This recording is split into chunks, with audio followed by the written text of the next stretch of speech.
Are we live? Hey, folks, Bill Quain here. This is Internship 4970. This is the first of our webinars we've got going on here. I don't know if I have people live or not, but if we do, shoot me a message there, instant message uh, on your what is it called? Live chat. Yeah, live chat. I've got Amanda Inza here. Help me. This is going to be a relatively short webinar today. Got a little short video to show you, and I'm going to go over a couple of slides and just a couple of things about the upcoming stuff we've got. I'm trying not to do too much of that because uh, I want these webinars to be good semester by semester, because that's the great thing about doing a webinar or doing a video is you don't have to redo it every time. So I want to make sure I keep that the way it is. So here's what we're going to do today. I imagine we're going to be here about 25 minutes, something like that. I'm going to show you a video first. And what this video is this is excerpts from a talk I gave in, I think, Kansas City. Um, it was last April, I think it was April 2015. It was Kansas. It was one of those places out in the Midwest, or out in the Midwest there. Yeah, it was Nebraska or Kansas, I forget where. But anyway, um, and I was there as Money, the character Money that I play, and so you'll see me in my Money suit, and I gave a talk and then answered questions live from the audience. So here's just some excerpts from that, and we'll talk about a few things about money. That'll be it for today. Here we go.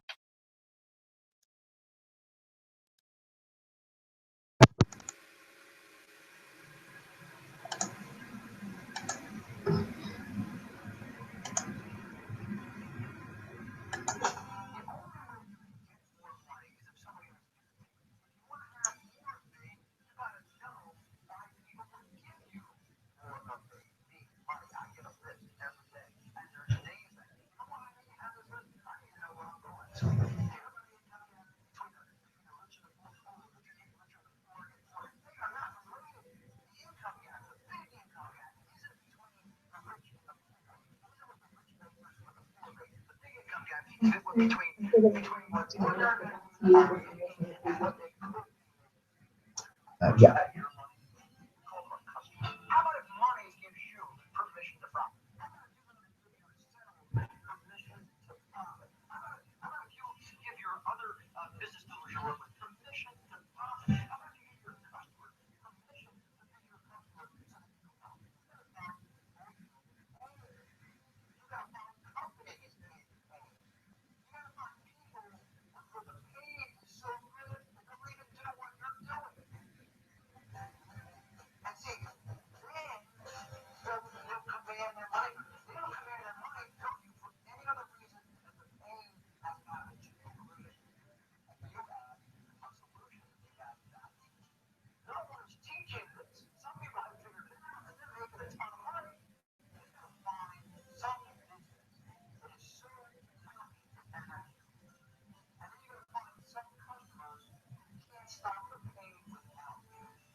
give it to them at home.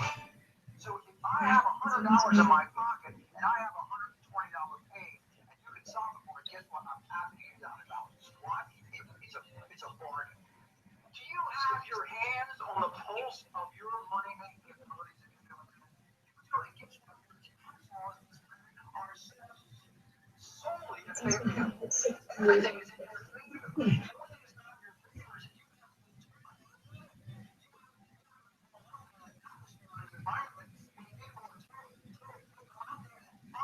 money was a problem that made them feel worse. And then make them feel better with the unique solution that you own, that you own, that you belong to, that you live with day by day. You see, folks, that's the struggle. And not only is it a struggle, it's a great joy. It's a great journey. It's a wonderful way to spend the life. And it's so much better than the sitting there thinking, oh, what the hell is this person?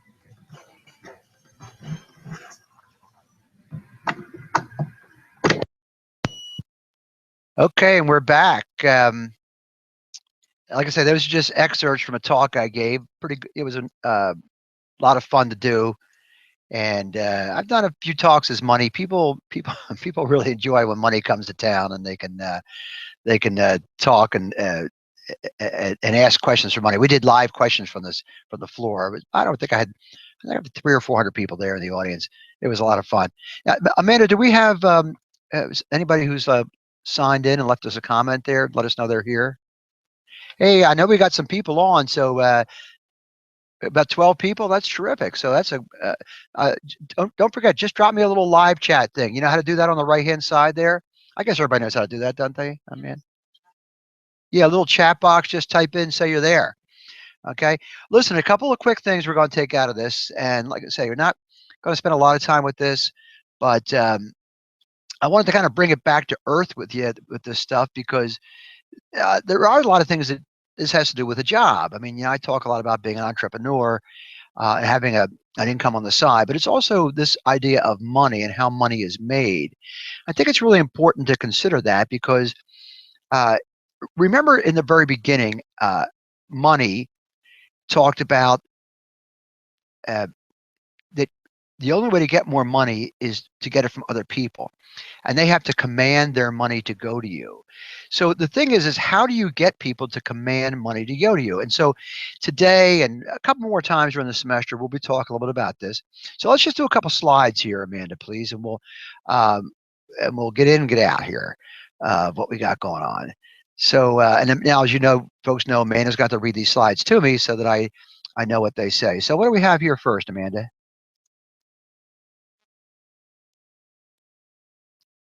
Once there it is. Is that it? Good, good. What do we have? Oh yeah, so this is from my book, Money Talks Finally. Remember, that's the first ever interview between man and money. So money talks about customers. What does money have to say about customers, Amanda? Yeah, you want to have great customers, and if you have ungreat customers, uncustomer them, or at least don't spend a lot of time with them. Now, listen, if you're serving them in a restaurant, you have no choice. But if you're managing a restaurant, your idea is to try to get great customers in there. It's not that you're going to turn away ungreat customers, but what you're really going to concentrate on and spend your time with is great customers. Anything you do, find the people who are going to spend the most on what you do, what you offer. And by the way, the people that are going to spend the most are the ones with the most pain. What else does it say there, Amanda? Okay, so let's go to our next slide then, please. Oh, hey, look at this. This is a picture of a young couple going to work in the morning. And look who's behind them, and they're cheering. Actually, somebody told me it looks more like an angry mob, but they're actually cheering there. So is that's the picture we have there, right, Amanda, with the people? So here's the thing. All those people in the background, they're local business people, and they're cheering because that young couple is going off to work to make money. And the reason that they're excited is because those young people are now going to spend money. And so here's the thing. Next time you go to work, Look around, because sometimes they're kind of hidden, but behind the trees and everything, there'll be people cheering as you go off to work. They want you to work. Why? Because then you have money. So think of your customers.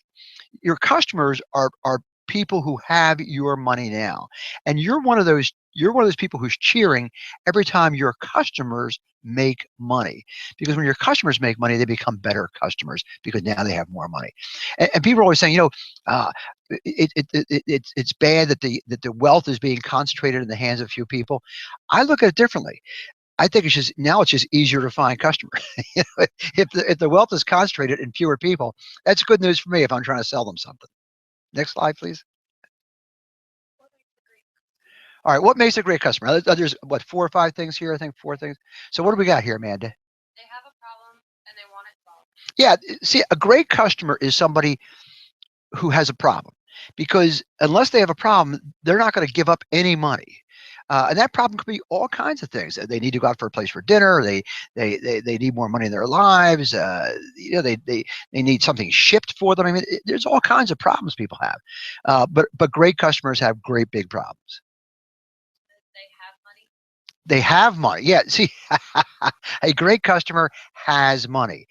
People who don't have money, they're never good customers. It's just not. It just. I mean, listen, I feel bad for them, but they're not the people. Will I still sell stuff to people who don't have much money? Yes. I just don't expect I'm going to sell that much of it.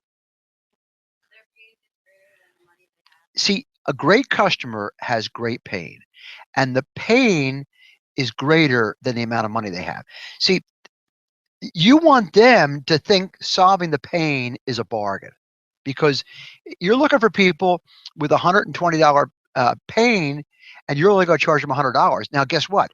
That's a bargain for them. They're excited about that. They're looking for someone like you. A great customer wants you, and they want you to stay in business. They don't want you to go out of business because you're helping them. But the other thing about a great customer is they have the same problem that keeps on coming back. That's a great customer. All right, what's our next slide there, Amanda? Oh, they want you to stay in business. Yeah, your great customers want you to be in business, and they don't care how much money you make. Oh, look at that. See, I got ahead of myself there. Yeah, find people with problems that keep coming back. Hey, this is fantastic, because once you provide a solution for them, uh, and their problem keeps coming back, they're happy to keep coming to you for that, solve that solution. This is like money in the bank for you. This is residual income. This is what you're looking for. And this works on a job. This works in a self-employment. I mean, customers are customers. They're people with problems. Oh, yeah. We're gonna kind of end with this. We have one more little thing after this, but here's the thing. I talk about building equity. Well, one of the best things you can do is be a good example. Uh, this is the easiest thing to leverage. It costs you almost nothing to be a good example. Um, and you can't believe what it does for customers. You see, it reduces their risk. What specifically does it say up here about that, Amanda? You're trying to add value to everything you do, and you add value for your customers.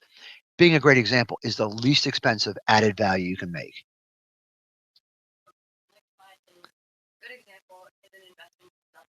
Yes, good example is an investment in self equity. Now, let's take a look at that for a second.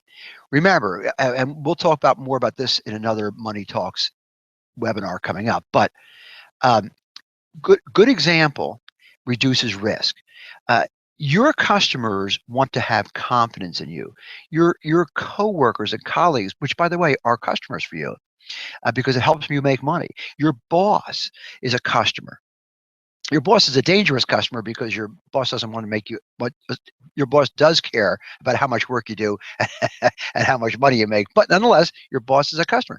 So if you are a great example, then guess what? It reduces their risk. They start to relax around you. When they start to relax around you, you make more money. You see, people like to buy from people that they know, like, and trust, and being a good example will build know, like, and trust very quickly. What else do we have here, Amanda?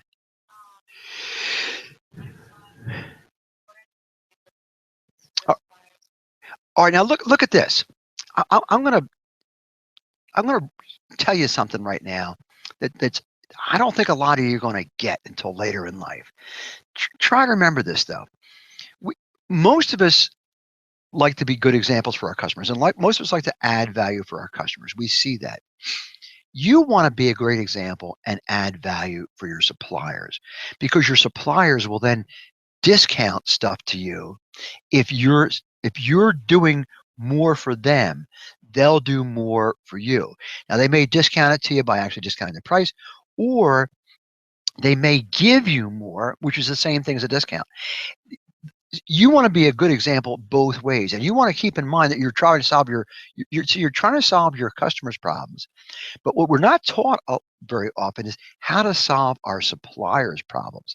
When you can make customers both ways, and you can make friends both ways in business, folks, it releases you. It changes the way people look at you. Now, you know, a lot of you are going to graduate shortly, and you're going to be out there. You're going to get a job. I want you to think about this. I want you to think about creating good examples and customers on both ends, and adding value on both ends. Adding value for your boss, adding value to the people who supply your boss, adding value to your customers. It is huge. Okay, I think we have one more. Remember, you'll never get rich if you have a big butt. Now, we're not talking something physical here. We're talking about the excuses. I'd like to be rich, but I haven't got time for that right now. I'd like to be rich, but I don't like rich people. Or they're mean. All those things. Those are just excuses that we use. Amanda, can we put back the screen so we can on live chat here uh, to sign in? Okay. Let's just check that out. Okay. Oh, because we are on screen share. I got you. Okay. Nobody in the group chat. Hey, remember you're supposed to sign in and let us know you're here. Okay. Okay. Well, yeah, but if you guys are still on there, if you could, I hope we broadcasted. Okay. If you could, unless they're not hearing me. Oh, okay. Yeah, yeah. So listen, sign in. Let us know. Sign in the group chat. Say, um, uh, President uh, uh, Obama is here, or wherever your name is. Probably President Obama is probably not here. Okay. Are we getting any responses? Oh, communication failure. Anyway, listen, we're going to keep this open for just a minute longer, so you can hopefully put your live chat in there, or maybe you're on your phone. They should be still able to do it on the phone, huh? Okay, well, we're new at this. All right, so hey, do me a favor, shoot me an email. Know you heard this, and we're going to be putting this up on YouTube. Um, Amanda's going to send out an email to everybody, let you know how you can check it and make sure we knew you were here. All right. So how long did we go today, Amanda? Oh, almost 20 minutes. I think that's plenty for today. Now, remember, in the future ones of these, you're going to be actually watching your some of your classmates as they give us a little tour of their property. Okay. All right. We'll sign off. Amanda, anything you want to say? Okay. We're signing off.